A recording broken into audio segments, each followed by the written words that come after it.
और अब बात बिहार चुनाव की।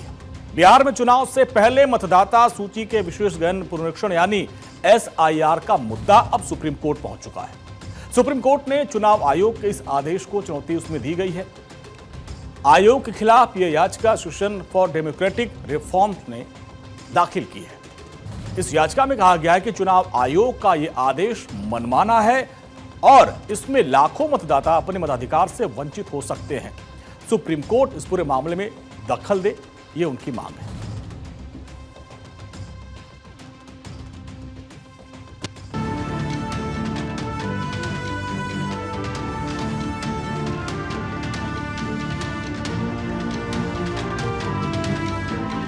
बिहार में इन दिनों सरसर चलती मॉनसूनी हवाओं से ज्यादा जिक्र चुनाव आयोग के एसआईआर का हो रहा है, जिसे लेकर कई नेताओं, कार्यकर्ताओं, मतदाताओं के सिर चकरा रहे हैं। ये एसआईआर है क्या? आखिर क्यों उस मुद्दे को लेकर बिहार का सियासी पारा दिल्ली से लेकर पटना तक हाई हो चुका है, आपको बताते हैं।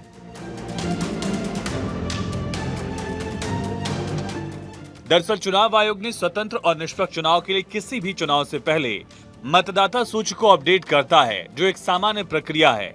इसे स्पेशल इंटेंसिव रिवीजन कहा जाता है। इसे लेकर विपक्ष लगातार सवाल उठा रहा है और चुनाव आयोग की नीयत पर शक कर रहा है।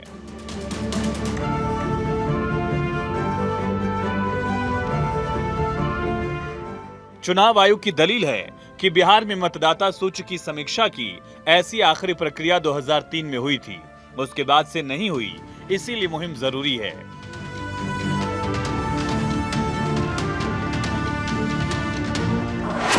चुनाव आयोग ने मतदाताओं के लिए एक फॉर्म तैयार किया। ये मतदाता 1 जनवरी 2003 की मतदाता सूची में शामिल थे।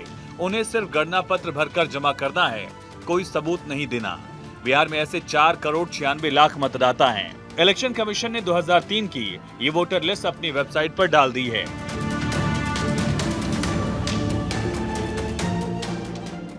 अब सारा हंगामा 2003 के बाद मतदाता बने लोगों से सबूत मांगने को लेकर है। चुनाव आयोग के मुताबिक 1 जुलाई 1987 से पहले पैदा हुए नागरिक जो 2003 की मतदाता सूची में नहीं थे, उन्हें अपनी जन्मतिथि और जन्म स्थान का सबूत देना होगा। विधानसभा चुनाव में समय शेष है, लेकिन बिहार से लेकर दिल्ली तक सियासी पारा पूरी तरह से हावी है। चुनाव आयोग के एसआईआर करने के फैसले के बाद अब बिहार में सियासी माहौल तेजी से बदल रहा है।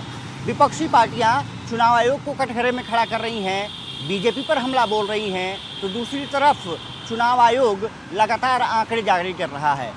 सबसे बड़ा सवाल कि एसआईआर के फैसले के बाद किसका फायदा, किसका नुकसान, और ये पूरा मामला अब जबकि सुप्रीम कोर्ट में पहुंच चुका है, देखना होगा सुप्रीम कोर्ट इस पूरे मामले को लेकर के किस तरह से फैसला देता है। लेकिन बिहार का चुनाव निश्चित रूप से इस बार दिलचस्प होने जा रहा है और सभी पार्टियां अपने आप को मजबूत करने के लिए हर कायदे कानून के साथ आगे बढ़ने का प्रयास कर रही हैं।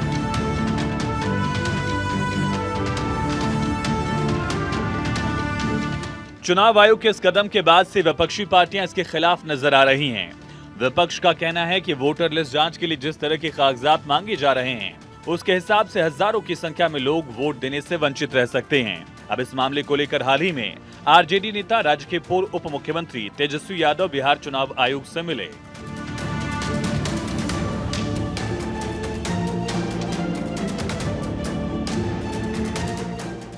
विपक्षी गठबंधन चुनाव आयोग के एसआईआर फैसले के खिलाफ 9 जुलाई को पटना में महारैली करेगा। तेजस्वी की अगुवाई में रैली होगी।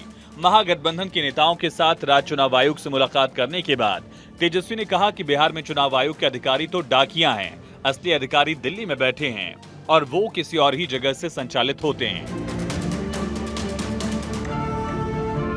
पूरे देश में केवल बिहारी को अपनी नागरिकता को साबित करना होगा और यही वोटर लिस्ट से 2024 का चुनाव हुआ था। अगर वो फर्जी था तो चुनाव भी फर्जी होगा। जो राज्य देश भर में सरकार बनी है, फिर वो भी फर्जी सरकार होगी। आखिर आनन फानन में ये निर्णय जो है क्यों लिया गया कि केवल बिहार के लोगों का ही, बिहार ही केवल नागरिकता अपने देश का साबित करेगा? चाहे हिंदू हो, मुस्लिम हो, सिख हो, ईसाई हो, अगड़ा हो, पिछड़ा हो, दलित हो, आदिवासी हो, अति पिछड़ा हो, उन सब को, चाहे कोई धर्म के हो, कोई जात के हो, केवल बिहारी अपने देश की नागरिकता को साबित क्यों करेगा? ये बड़ी साजिश है। वहीं बिहार कांग्रेस के पूर्व अध्यक्ष अखिलेश प्रसाद सिंह ने कहा कि चुनाव आयोग का फैसला बिहारियों को अलग थलग करने का प्रयास है।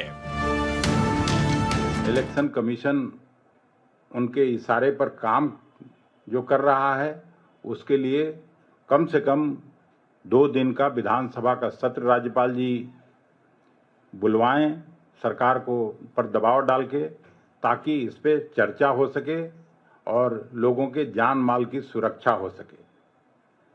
इसी बात के लिए मैं आपसे आज बात करना चाहता था और हम लोगों की, खास करके कांग्रेस पार्टी की स्पष्ट मांग है कि सरकार को चाहिए कि 2 दिन का सत्र बुला के और इस पे चर्चा करे और इसका सॉल्यूशन निकाले।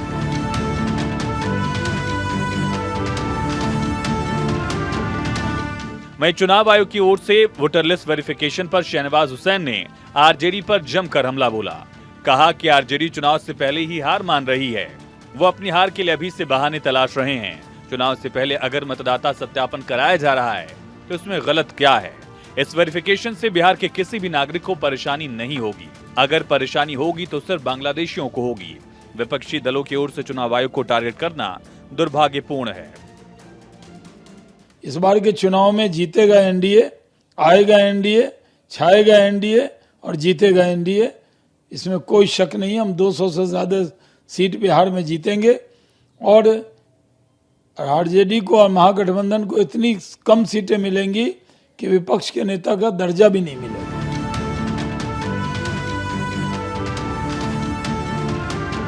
चुनाव आयोग के मुताबिक बूथ लेवल ऑफिसर 25 जुलाई तक घर घर जाकर गणना पत्रों में ये ब्यौरा जमा करेंगे। 1 अगस्त को मतदाता सूची का ड्राफ्ट प्रकाशित किया जाएगा। अगर किसी को आपत्ति है तो उन्हें दावों और एतराज के लिए 1 सितंबर तक का वक्त मिलेगा। 30 सितंबर को अंतिम मतदाता सूची प्रकाशित की जाएगी। विपक्षी दलों का तर्क है कि ये सारा काम जल्दबाजी में हो रहा है, जिसकी वजह से लाखों सही मतदाता भी लिस्ट से बाहर हो जाएंगे। इसके साथ ही विपक्ष का ये भी तर्क है कि आयोग इस बहाने बिहार में एनआरसी लाने की कोशिश कर रहा है। मतदाता सूची से नाम हटाने की एक प्रक्रिया है, लेकिन एसआईआर के आदेश से उस प्रक्रिया को नकार दिया गया है। दिल्ली से भारत 24 के लिए अक्षय राय की रिपोर्ट।